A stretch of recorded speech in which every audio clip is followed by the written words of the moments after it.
하나님이 이 땅에 만드신 가정과 교회, 이것은 하나님의 디자인입니다. 하나님의 계획 속에 만들어진 거죠. 그래서 가정은 문화의 산물이 아닙니다. 오늘날 사람들이 다 결혼을 하지만 오리지널한 본래 그 만드신 분은 하나님이시고, 또 이 가정의 근원을 거슬러 올라가면 창세기로 이제 갑니다. 하나님은 그냥 아무런 생각 없이 가정을 만드시지 않았습니다. 이 결혼 제도에 대한 하나님의 계획이 있고 목적이 있었던 거죠. 그래서 가정을 아름답게 이루어 가려고 하면 본래 하나님이 가정에 대한 어떤 의도와 목적을 가지시고 만드셨는지를 잘 이해하는 것이 매우 중요한 것이죠. 신약 시대에는 사실 교회와 가정의 구분이 잘 안 되었습니다. 가정이 곧 교회고 교회가 곧 가정이었습니다. 어떤 곳에서는 가정에서 예배를 드리다가 그곳이 그냥 교회가 된 것입니다. 자, 오늘날 우리는 이 가정이 제 위치에 놓여 있지 않은 것을 우리는 느낍니다. 결혼의 제도가 심각하게 훼손되어 있다는 것을 느끼게 됩니다. 자, 그 말은 하나님이 본래 만드신 가정의 목적에서 오늘 시대가 빗나가 있다는 겁니다. 그리고 이 결혼과 가정에 대한 인간의 도발, 그리고 마귀의 방해가 극심해졌습니다. 성도 여러분, 가정이 무너지면 다 무너지는 겁니다. 사회도 국가도. 가정이 무너지면 그 가정이 작은 사회고 작은 국가입니다. 가정이 건강하면 사회도 건강해질 수 있습니다. 세상의 혼란은 사실 가정으로부터 출발한다고 볼 수가 있습니다. 가정이 깨어지면 범죄율도 올라갈 수밖에 없습니다. 역기능적 가정에서 범죄 아들이 나오잖아요. 윤리와 도덕도 가정이 무너질 때 일어나는 현상이에요. 가정이 흔들리면 세상이 흔들리는 것입니다. 가정을 무시하고 가정의 중요성을 약화시키려고 하는 문화를 우리는 예의주시해야 합니다. 오늘날 우리가 원하든 원치 않든 증가하는 이혼율은 단순히 개인사로만 끝나지는 않습니다.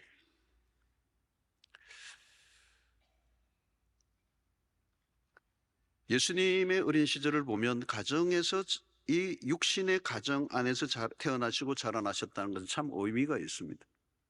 평범한 가정, 아버지는 요셉이요 어머니는 마리아예요. 그리고 육신의 형제 자매가 있었습니다. 육신의 아버지 요셉은 일찍 죽죠. 그래서 그 목수의 일을 이어받아 가정의 가장으로서의 역할을 이제 예수님이 감당합니다. 이 팔레스타인의 그 평범했던 그 가정 속에, 그리고 직업을 가지고 생계를 이어갔던 경험을 가졌던 그리스도는 참 의미가 있습니다. 우리의 가족 관계 안에서의 애환과 고뇌와 갈등들을 경험하셨을 것입니다. 그래서 히브리서 4장 15절에 보면 우리에게 있는 대제사장은 우리의 연약함을 동정하지 못하실 리가 아니요 모든 일에 우리와 똑같이 시험을 받으시노이로되 죄는 없으시니라. 주님은 그런 가족 관계 속에, 가정 속에서의 경험을 가지고 계시고, 또 우리의 그 가정 안에서 살아가는 우리가 겪을 수 있는 아픔들을 이해하시고 도울 수 있는 분이라는 겁니다. 자, 오늘 시대의 가정 안에서 가족으로 살아간다는 것, 결코 쉬운 일이 아닙니다. 창세기 이후로 거슬러 올라가면 아담과 하와의 관계, 한 몸을 이룬 부부의 관계에 균열이 생깁니다. 처음에 하와를 마주했을 때 아담은 노래를 불렀습니다. 내 살 중에 살이요 내 뼈 중에 뼈라. 그렇게 아름다운 감탄사를 했던 그 고백은 오래가지 않아요. 인류의 죄가 시작되고 죄가 가정의 가족관계 안으로 밀고 들어오면서 결혼은 왜곡되기 시작했습니다. 하나님이 복을 주신 이 결혼관계 안에도 불행이 찾아온 겁니다. 가장 행복해야 될 이 가정 안에 불행이 찾아온 거예요. 서로의 관계 안에 담을 쌓기 시작하고 갈등이 일어나고 판단과 정죄를 하기 시작했습니다.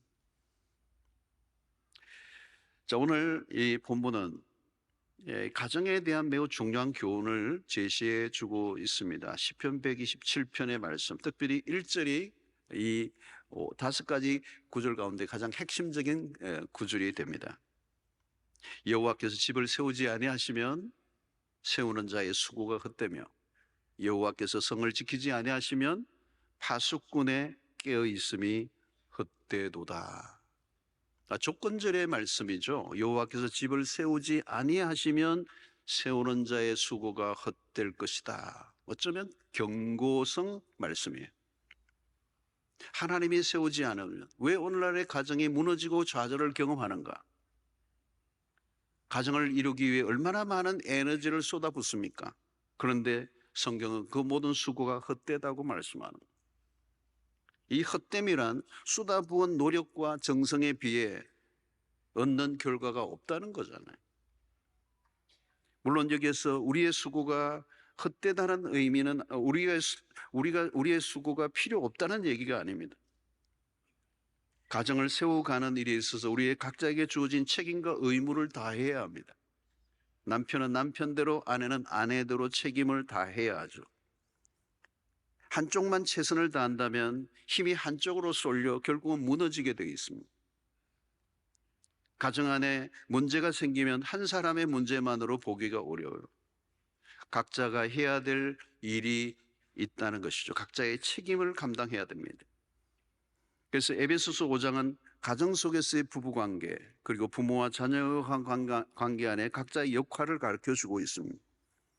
우리가 잘 아는 에베소서 5장 22절로 25절의 말씀에 아내들이여 자기 남편에게 복종하기를 주께 하듯 하라.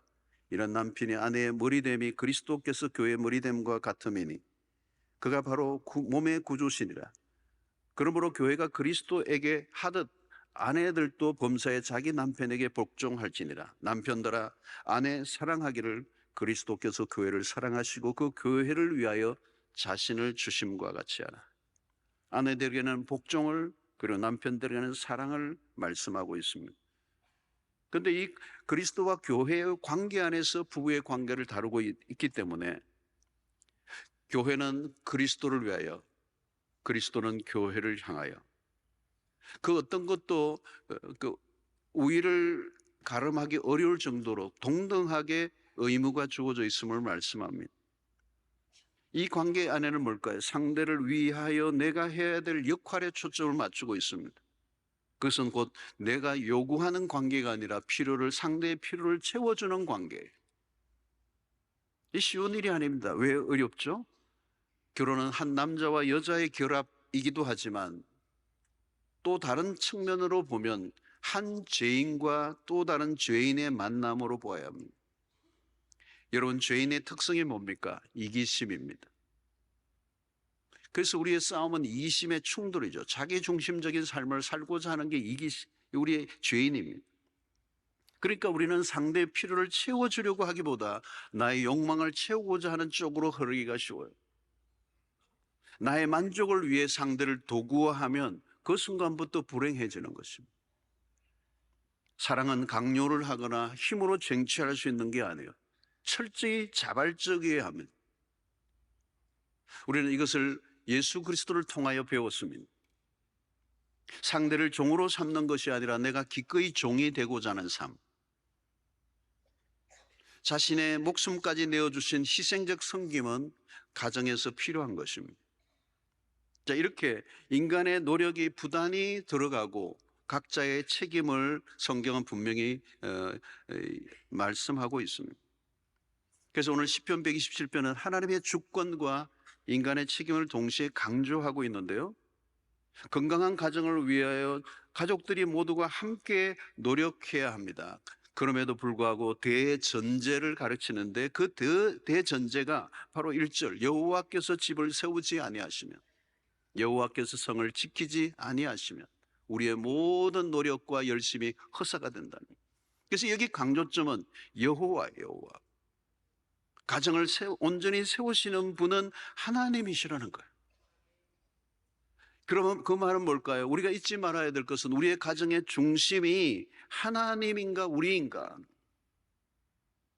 우리는 하나님을 늘 의식하고 그분을 주목하고 그분의 인도를 받아야 합니다. 우리의 가정의 중심이 하나님이 앉아 계시는가? 하나님이 우리의 가정 속에 일하신다는 것을 경험하고 있는가? 우리가 일을 하더라도 내가 무엇을 하는 것이 아니라 그리스도의 이름으로 하고 있는가? 사랑하는 성도 여러분, 하나님은 우리보다 훨씬 더 지혜로우신 분이십니다. 무엇을 하든지 우리는 그분을 의존하고 일을 해야 합니다. 하나님 없이 하는 일은 위험한 것입니다. 우리가 우리의 가정 속에 하나님을 배제시키는 일, 하나님을 배제하고 하나님 없이 계획하고 하나님을 제쳐놓고 벌리는 모든 일들은 허사가 되고 만다는 겁니다. 사랑하는 성도 여러분, 하나님의 중심이 아닌 인간 중심은 언젠가는 허점을 드러내게 되고 결국 하나님이 없는 인간의 열심은 언제나 탑을 쌓게 되고 결국은 그런 가정은 세워질 수 없다는 것을 말씀하고 있습니다. 우리의 열심보다 하나님의 열심이 훨씬 더 중요한 것입니다.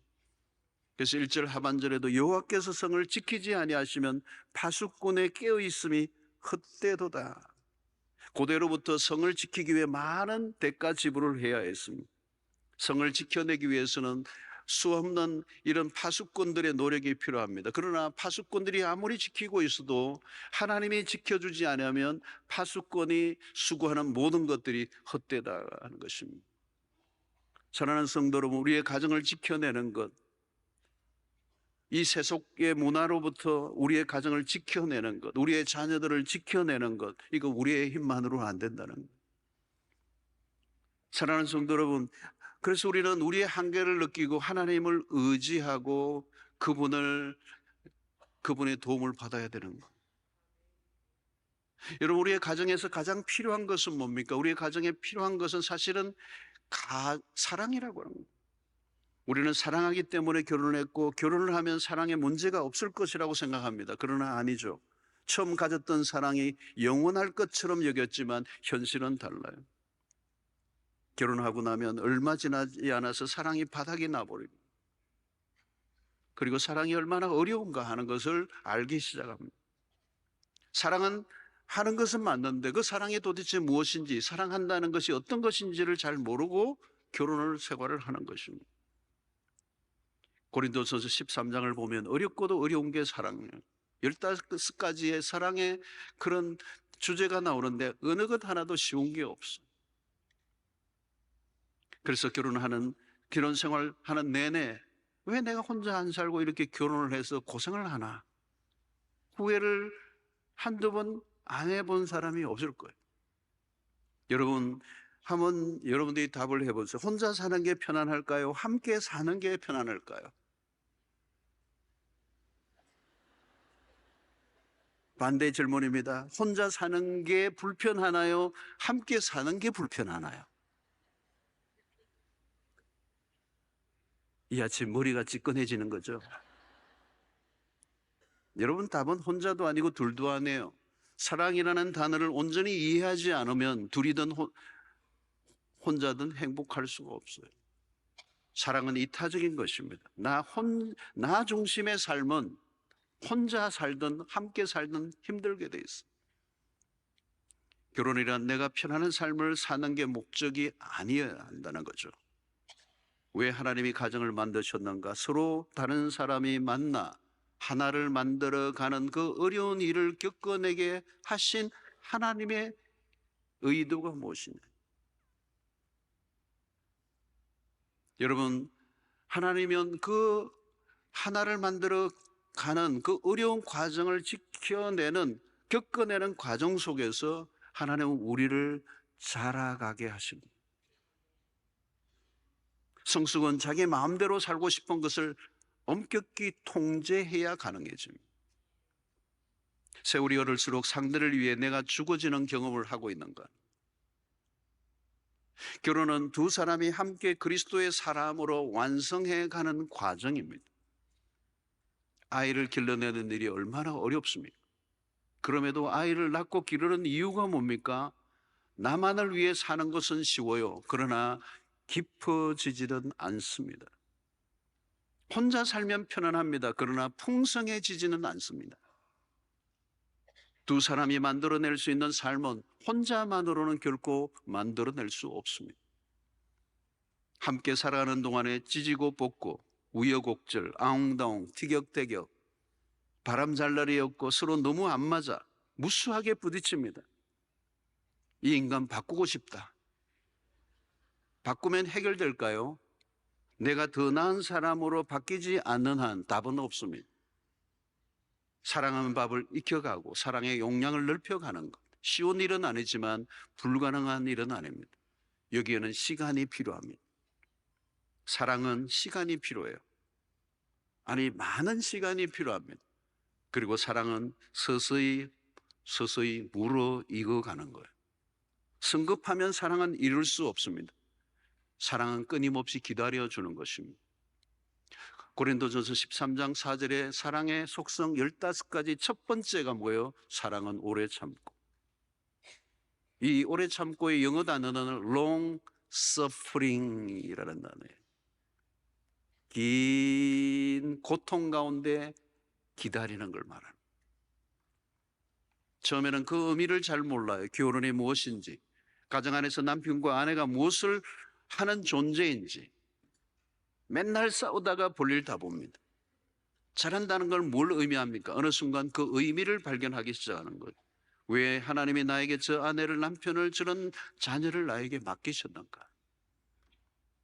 갈수록 나에게 유리한 쪽으로 끌어당기지 않고 상대를 위하여 배려하고 양보하기 시작합니다. 처음에는 각자의 목소리만 높였어요. 그런데 어느 순간부터 내 목소리를 조금씩 낮추는 법을 배우고 상대의 목소리에 귀를 기울이는, 그리고 점점 싸움의 횟수도 줄어드는. 왜 줄어들까요? 싸워봤자 도움이 전혀 안 된다는 걸 알기 때문에. 싸움의 횟수도 줄어들고 싸워도 지혜롭게 싸우기 시작합니다. 무수한 전투를 통해 터득한 지혜입니다. 처음에는 하모니라는 개념이 없었습니다. 마치 음악회를 하기 직전에 튜닝을 하는 그 과정처럼 매우 시끄러운 소리로 가득했어요.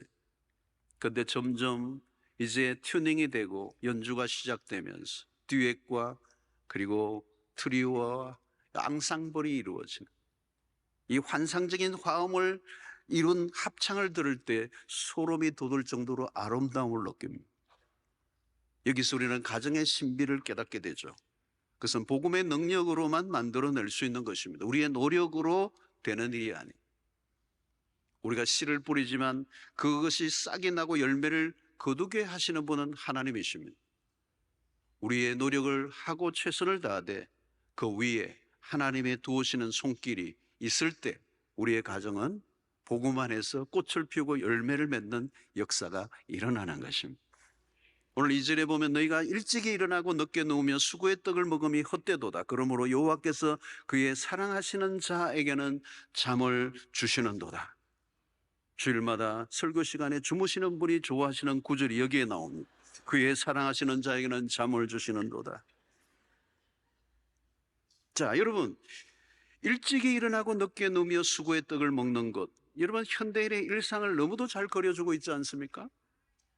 모두가 열심히 일해요. 죽도록 일을 해요. 얼마나 열심히 일합니까? 문제는 왜, 무엇 때문에 그렇게 일찍 일어나고 늦게까지 일하는가? 그 모든 것이 헛된 일이라면, 여러분, 이 시는 솔로몬의 시입니다. 지혜자인 솔로몬이 그의 삶의 경험을 통하여 만들어낸 시죠. 여러분, 인간은 헛된 집을 지을 때가 많습니다. 그리고 인간은 늘 바벨탑을 쌓는 거죠. 인간의 힘과 지혜로 지은 집은 무너진다는 거예요. 우리의 계획과 열심만으로 가정을 세우려고 하면 세워지지 않는다는 거예요. 가정을 세워가는 원리가 하나님의 말씀의 기초 위에 세워지고 있는가? 모래 위가 아니라 반석 위에 지은 집은 무너지지 않습니다.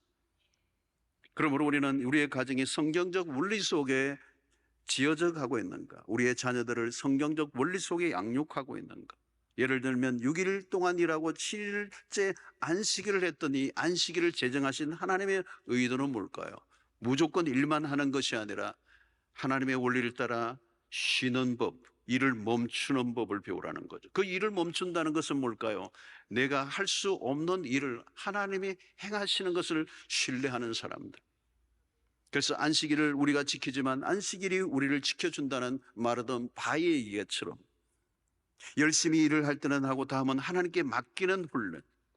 그래서 하나님의 말씀의 원리를 따라 살아간 사람들은 잠을 잘 자게 되어 있어요. 그러므로 잠을 잔다는 것은 믿음의 행위입니다. 잠은 하나님께 모든 것을 내어 맡겼을 때 주어지는 선물이에요. 누가 잠을 자는 것입니까? 내가 잠을 잘 때라도 하나님은 주무시지 않고 여전히 일하신다는 것을 믿을 때 우리는 잠을 잘 수가 있는 거예요. 오늘 1절에 파수꾼을 언급하고 있습니다. 가정을 누군가 감시하고 지켜야 되는 거죠. 그래서 우리는 부모들이 자녀들을 지켜내려고 애를 씁니다. 이 악한 세상의 문화로부터 우리의 자녀들을 지켜내기 위하여. 특별히 요즘은 이 핸드폰을 가지고 있기 때문에 이 핸드폰에 클릭만 하면 온 세계 모든 것으로 접촉이 가능한 이 유해한 이 문화의 환경으로부터 우리의 자녀를 지켜내기 위한 부모들의 고심이 커졌어요. 옛날에는 이런 건 없었거든요. 뭘 어떻게 안 좋은 영상물을 어떻게 볼 수가 있어요. 그런데 요즘은 그냥 손에 들고 있는 거예요. 방에서 무슨 일이 일어날지 아무도 몰라요. 그리고 하드코어의 그 강력한 영상을 보는 순간 그 아이의 영혼을 완전히 그냥 지배하는 어둠의 영이 공격을 하기 때문에 이게 마음을 놓을 수가 없는 거예요. 그래서 부모들이 뭐 인터넷에 뭐 안전장치를 부모들끼리 그냥 정보를 교환하고 잘 그렇게 안전장치 시스템을 딱 걸어놨는데요. 친구들의 또 이 네트워크가 훨씬 더 강해요. 그거 금방 풀어버려요. 부모가 아무리 해도 감당이 통제가 안 돼요. 사랑하는 성도 여러분, 사춘기 시기부터 절대적 부모의 한계를 느낍니다. 어떻게 자녀들을 우리가 통제할 수가 없습니다. 중년기에 든 부모들은 아이들을 양육하면서 영적인 도전 앞에 서요. 나와 자녀와의 관계로 끝나는 게 아니라 나와 하나님 아버지의 관계를 돌아보게 하는, 믿음의 부모의 역할이 얼마나 중요한지 하나님 앞에서 부모가 신실하게 살아가는 것을 보여주는 것. 부모가 먼저 하나님을 의식하고 그분의 통제 아래에 있기를 원하는 삶이 필요한 거죠. 여러분, 부모가 하나님을 겁내지 않는데 어떻게 자녀가 하나님을 두려워하겠어요? 하나님을 두려워하게 하는 것은 부모의 태도에 있습니다. 오늘 하나님을 신뢰하고 우리의 자녀들을 내어 맡기고 부모들이 하나님을 더 신뢰하고 하나님을 두려워하는 마음으로 살아가게 될 때, 하나님을 더 의식하고 살아가게 될 때 우리의 자녀들을 하나님이 지키시고 그 하나님의 통제 가운데 우리의 자녀들이 자라가는 은혜가 있게 될 줄로 믿습니다. 3절에 보니까 보라, 자식들은 여호와의 기업이요 태의 열매는 그의 상급이로다. 자식이 얼마나 귀중한 존재인가. 하나님으로부터 온 선물, 그냥 방치하고 내버려 두어야 될 존재가 아니라는 거죠. 하나님이 주신 기업이라는 거예요. 우리는 이 자녀들을, 하나님의 자녀를 위탁받아 양육하고 있습니다. 우리의 소유가 아닙니다. 우리의 만족을 위한 도구가 아닙니다. 우리의 야망을 충족시켜줄 존재들이 아니라 말씀을 따라 양육할 때 하나님의 나라의 기업이요 또 우리의 삶의 보상으로 주어지게 된다는 것입니다. 오늘 4절과 5절에 보니까 젊은 자의 자식은 장사의 수중의 화살 같으니 이것이 그의 화살통에 가득한 자는 복되도다. 그들이 성문에서 그들의 원수와 담판할 때 수치를 당하지 아니하리로다. 그래서 이 자녀를 전통에 가득한 화살이라는 거예요. 이 화살은 방어와 공격을 위한 무기입니다.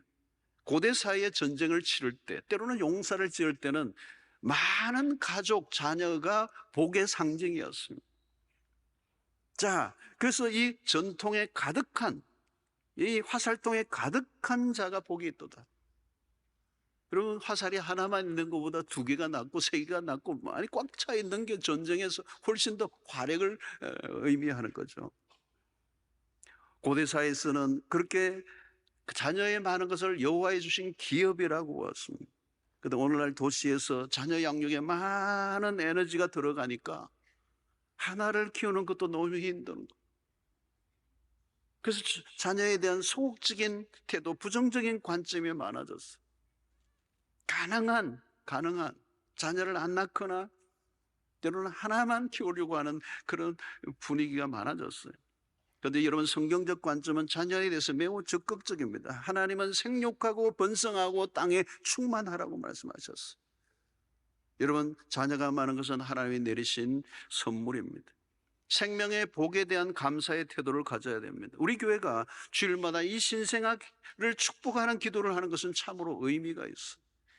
공동체 전체가 새로운 생명의 탄생을 함께 기뻐하고 축복할 때, 그리고 우리의 공동체의 축복을 받으며 자라난 아이들이 이 세상의 복의 통로로 쓰여지게 될 것을 우리는 믿습니다. 여러분, 우리의 믿음의 가정 안에서 자라나는 자녀들이야말로 기대가 되는 것이죠. 한나의 기도로 탄생한 사무엘이라고는 한 사람이 이스라엘 역사의 운명의 반전을 일으켰어요. 나일강으로 정처 없이 떠내려가던 모세가 이스라엘을 이끄는 위대한 지도자가 됩니다. 자녀는 축복 중에 축복이에요. 애물단지가 아닙니다. 우리의 자녀들은 우리의 가정만이 아니라 세상의 복의 통로로 쓰여지게 되고, 젊은 자의 자식은 전통에 가득한 화살, 이 화살이 적을 향해 날아가면 우리를 지켜주는 힘이 되는 거죠. 여러분, 이 화살 보세요. 이 화살은 우리가 겨냥한 목적지를 향하여 겨냥할 때 멀리까지 날아가 거룩한 영향력을 끼치며 우리의 다음 세대가 하나님의 믿음의 세대로 일어나는 그 기대감을 가진다는 것은 우리에게 얼마나 큰 축복인지 말로도 알 수가 없습니다. 그러므로 우리는 이 자녀들을 내 힘으로 키우려고 하기보다 철저히 하나님의 방식으로 키우고, 하나님의 진리 가운데 이 아이들을 양육하면 언젠가 그 자녀들이 거짓된 세상과 싸우는 진리의 전사들로 일어날 줄로 믿습니다. 우리의 신앙을 개성할 뿐만 아니라 우리보다 더 나은 세대들이 일어나 이 어두운 세상을 밝히는 빛이 될 줄로 믿습니다. 오늘 1절을 기억하십시오. 여호와께서 집을 세우지 아니하시면 세우는 자의 수고가 헛되며 여호와께서 성을 지키지 아니하시면 파수꾼의 깨어 있음이 헛되도다. 하나님 없이 가정을 지킬 수 없고 자녀를 양육할 수 없고 우리의 부부관계를 유지할 수가 없습니다. 우리는 순간순간 하나님을 의지해야 합니다. 하나님이 가정을 축복해 주셔야 합니다. 가장 필요한 것은 돈이 아닙니다. 집이 아닙니다. 하나님이십니다. 오늘날 가정이 폭풍 속에 휩싸여 있습니다. 한없이 흔들리고 있습니다. 우리는 뭘까요? 오늘 말씀을 통하여 답을 얻습니다. 여호와께서 집을 세우지 아니하시며. 사랑하는 성도 여러분, 여러분들의 가정의 주인은 남편도 아니요, 아내도 아니요, 자녀도 아닙니다. 우리의 가정의 주인은 하나님이셔야 합니다. 그래서 우리의 가정에 예배가 있고 말씀이 있고 기도가 있는 가정, 하나님의 최고의 선물인 공동체, 이 가정이 든든하게 이 시대 속에 흔들리지 않고 세워져 있으면 하나님이 그 가정을 통하여 복을 주시고 그 자녀들이 복이 될 것이라는 것입니다. 여러분, 세상적으로 보면 하나도 부를 것이 없을 정도로 모든 것을 다 갖추고 살아도 하나님이 없는 가정은 보나 마나요. 그러나 세상 것이 부족하고 모자라는 게 투성이라도 하나님을 모신 가정은 복이 있는 줄로 믿습니다. 하나님을 모신 가정은 어때요, 여러분? 오늘 우리는 자녀들에게도 날마다 우리의 자녀들이 부모의 입술을 통하여 돈 얘기보다 하나님 얘기를 더 많이 들어야 돼요. 성적 이야기보다 하나님에 대한 얘기를 더 우리 자녀들이 듣고 자라가는 가정, 그것이 여호와께서 주인이 되시는 가정인 것입니다. 우리의 삶에 모든 문제가 있을 때 하나님 앞에 엎드리고 기도하는 부모님이 보여준다면 여호와께서 그 가정을 지키실 줄로 믿습니다. 그 가정을 세워주실 줄로 믿습니다. 우리의 가정을 하나님이 지키실 때 이 가정이 든든한 요새가 되는, 이 세상의 험한 그리고 공격으로부터 우리의 가정과 우리의 영혼을 지켜주실 수 있는 것은 하나님을 섬기는 가정입니다. 누가복음 15장에 탕자의 비유에서 탕자가 방황을 하고 방황하다가 결국은 아버지 집을 생각합니다. 여러분, 아버지 집은 뭐예요? 아버지가 있기 때문에 그 집은 의미가 있는 것. 방황을 하다가 기다리는 아버지를 생각하고 돌아가죠. 사랑하는 성도 여러분, 아버지의 집에 아버지가 있는 것. 그때 우리의 영혼을 받아주고 안식하게 하고 또 우리를 결국은 그곳으로 돌아가게 하는 것은 하나님이 계시기 때문입니다. 하나님을 모신 가정은 흔들리지 않습니다. 하나님을 가장 주인으로 모신 우리의 가정은 하나님이 책임져 줄 것입니다. 우리의 삶의 모든 삶의 방식과 그리고 우리의 모든 삶의 원리가 하나님의 말씀이 된다면 이 불안한 시대 가정이 끊임없이 흔들리는 이 시대 속에서도 요동치 않는 요새로 이 세상을 능히 이기고도 남는 에너지가 그 가정 속에서 나오게 될 줄로 믿습니다. 이 가정은 신비로운 곳입니다. 하나님이 만드신 그 이유, 이 험난한 나그네의 인생길을 걸어가는 동안에 이 가정을 통하여 주신 은혜, 그 가정이야말로 이 나그네 같은 세상 속에서 끝까지 완주하게 하는 영적 에너지와 우리의 삶의 모든 힘을 제공해 주는 곳이기 때문에 바로 이 가정이야말로 우리가 지켜가야 할 것이고 또 우리의 힘으로가 아니라 하나님이 지켜주시고 마음껏 축복하시는 가정으로 세워가는 여러분들의 가정들이 되시기를 주의 이름으로 축원합니다. 하나님, 오늘도 이 어지러운 세상, 혼란한 세상, 이 불안한 이 세상 가운데 가정이 끊임없이 흔들리는 이때 여호와께서 세우시고 여호와께서 지키시는 가정이 되게 하여 주시옵시고 우리의 부부의 관계, 우리의 자녀들의 모든 삶 가운데 우리 주님이 불꽃 같은 눈동자로 지키시고 또 인도하시고 세워주셔서 이 험한 세상 능히 우리의 가정이 승리하게 하여 주시옵시고 갈수록 더 완성을 향하여 아름답게 빚어져가는 축복된 우리의 가족들이 되게 하여 주시옵소서. 예수님의 이름으로 기도하옵나이다. 아멘.